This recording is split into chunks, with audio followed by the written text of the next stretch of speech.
Maharashtra style khichdi చేస్తున్నామంటే దానికి కావాల్సిన ఇంగ్రీడియంట్స్ 2-3 స్పూన్ ఆయిల్ పోసుకొని, రైస్ తగ్గట్టుగా ఆయిల్ పోసుకొని, అందులో షాజీరా, జీలకర్ర, ఆనియన్స్, పచ్చిమిర్చి, కరివేపాకు, కొత్తిమీర వేసుకోవాలండి. అవి కొంచెం అందులో పసుపు, ఉప్పు వేసుకొని కలుపుకోవాలండి.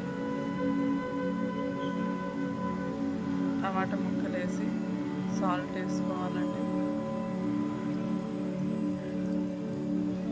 అవి కొంచెం మగ్గాక అందులో ధనియాల పొడి, గరం మసాలా పొడి, మనం కిచడికి వాడాల్సిన సీక్రెట్ ఇంగ్రీడియంట్స్, అందులో మొత్తం మసాలాలన్నీ మిక్స్ ఉంటాయండి అందులో. దానివల్ల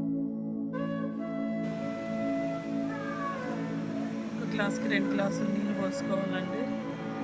వాటర్ బాగా మసలాక అందులో మనం నానబెట్టుకున్న రైస్ వేసుకోవాలి. నానబెట్టుకున్న ఎర్రపప్పు దీనికి హైలైట్ అనమాట కిచడికి. సో ఎర్రపప్పు కూడా నానబెట్టుకోవాలి, అందులో యాడ్ చేసుకుంటామండి.